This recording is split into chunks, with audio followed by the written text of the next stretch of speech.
Everybody seems to be talking about Queen Charlotte these days, and no wonder. She was married at 17 to a man she had never met. She had a huge family. Her husband lost the American colonies and went mad, but that's not what everyone's talking about. Social media has exploded with arguments over what is true about the Queen and what isn't.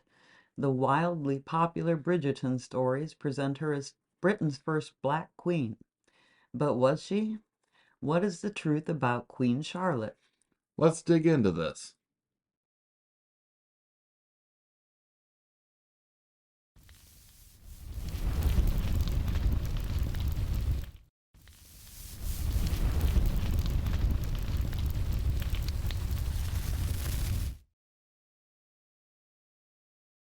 She was born Princess Sophie Charlotte on May 19th, 1744, the eighth of 10 children, and the youngest daughter of Duke Charles Louis Frederick and Elizabeth Albertine of the German Duchy of Mecklenburg-Strelitz. Before she was 17 years old, she had lost both her parents, and her brother had taken the title of Duke, becoming the head of the duchy and the family. George III was born in 1738 to Frederick, then Prince of Wales, and Princess Augusta. He was descended from the Hanoverian line from what is now Germany and was the first English Hanoverian king to be born in England and speak English in his primary language. George became heir to the throne in 1751 when his father died. He became king in 1760 at the age of 22. He knew how important it was for him to marry and produce heirs, and he was in a hurry. It was critical he marry a Protestant princess, making the list of available choices a short one. He had been told 17-year-old Charlotte was not the most beautiful princess in the world, but she was intelligent, regal, charming, and kind. Charles chose his own wife, unlike many kings before and after him. Princess Charlotte left for Britain and her new life around August 17th of 1761, and after a stormy voyage at sea arrived in London on September 8th. She met her future husband for the first time that afternoon. At 9 p.m. that evening, she married King George III at the chapel royal of St. James's Palace.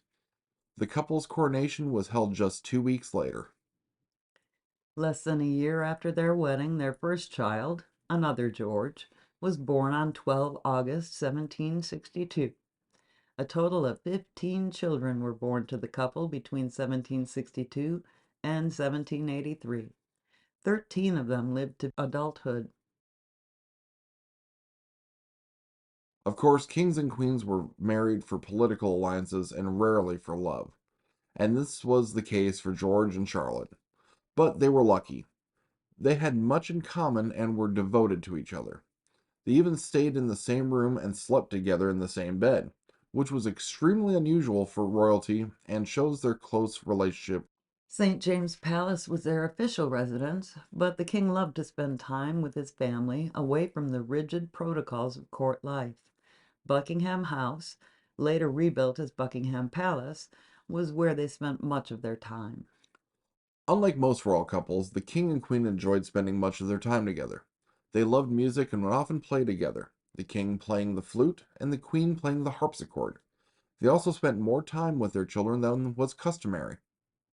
They were both interested in botany, and Charlotte expanded the famous Kew Gardens with new species discovered by adventurers like Captain James Cook.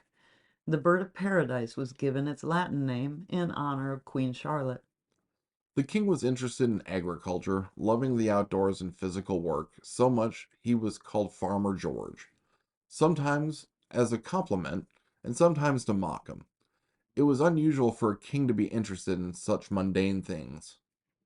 All in all, the royal family seemed to lead a happy life, very different from most royal families, until the king went mad and Charlotte's life changed dramatically. The king reportedly first became ill in 1765. It has been said he suffered from porphyria, but recent research suggests he may have had manic episodes of bipolar disorder. Charlotte was never told about the first illness. Fortunately, the king recovered and everything went on as usual. Charlotte was terrified when George became ill again in 1788. It started with severe stomach pains. Then he became increasingly confused and started speaking gibberish and could not stop for hours. He wrote for hours too. He became rude and attacked those around him. The Queen called in the best experts of the time, and horrific treatments, including bloodletting, blistering, and purging, were used. A straitjacket and restraints had to be used so the king did not injure himself or attack the people around him. He would spend much of his time at Kew Castle during his illness. Charlotte, heartbroken and terrified, would not stay in a room alone with her husband. Doctors recommended the family only see the king at arranged visits that were extremely difficult for everyone. It was said the king would go and cling on to Charlotte and not let her leave. The king's illness caused a permanent rift between the queen and her eldest son, the Prince of Wales. He accused her of siding with his political enemies, and she called him an enemy of the king. The prince felt if the king became permanently insane, it was his place to become regent. The queen disagreed. Their struggle for power was decided by a new regency bill passed in 1789, naming the Prince of Wales as regent, but giving Charlotte guardianship of all the minor children and the king himself. It had been an ugly public scandal, and the queen found herself the object of nasty publications and rumors. They would not reconcile until 1791. King George would recover from his first illness, and a life returned to normal until he suffered a relapse in 1801. The pattern repeated in 1804, and the king's physical health deteriorated more with each illness. Finally, in 1810, the king had a breakdown which left him permanently insane. Queen Charlotte tried her best to care for her husband, her family, and her duties, but it was a heavy load to carry. As the king became more ill, the queen became more depressed and avoided being seen in public. She died of pneumonia at Kew Palace on November 17, 1818, at the age of 74. She had been queen for more than 57 years. Her husband had no idea who she was by that time and was probably not even told of her death. King George III, blind, deaf, and insane, died just 14 months after his beloved queen. The modern question of Queen Charlotte's African ancestry can be traced to just one historian, but he wasn't the first to make claims about her. In 1999, Mario Valdez claimed that Charlotte was the direct descendant of Margarita de Castro de Souza, a 15th century Portuguese noblewoman, and Margarita was the descendant of Alfonso III and his mistress, Madrigana, which made Madrigana Charlotte's grandmother, 15 generations back. Back in the 16th century, a Portuguese royal historian had called Madrigana a Moor, part of the group of Muslims of African descent who had inhabited the Iberian Peninsula during the Middle Ages. This seems to be the first claim that Queen Charlotte had African ancestors. But in the 18th century, historic genealogist Antonio Satano de Sousa disputed this claim, showing Madrigana was not a Moor, but the daughter of the Christian governor of Faro in Portugal. Despite this, Valdez claimed in 1999 that portraits of Queen Charlotte, especially the 1762 portrait by Ramsay, shows she has African facial features. Of course, there are many portraits of Queen Charlotte, and she looks quite different, even in portraits by the same artist, including Ramsay. Valdez's claims were immediately disputed by historians. In fact, most historians believe there is no evidence whatsoever Queen Charlotte had any African ancestry. But Bridgerton has reignited the discussion.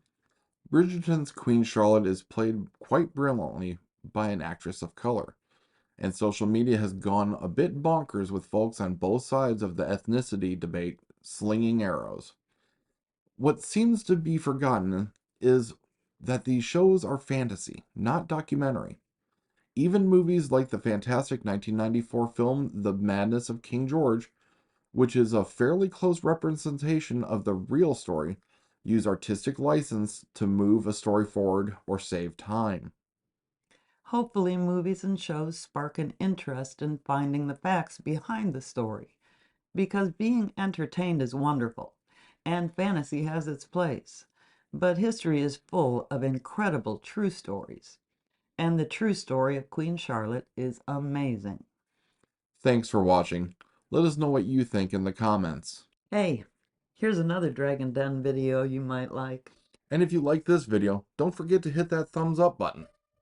And you can hit the notification bell if you'd like to know when our videos come out. Thanks for watching. We'll see you on the next one.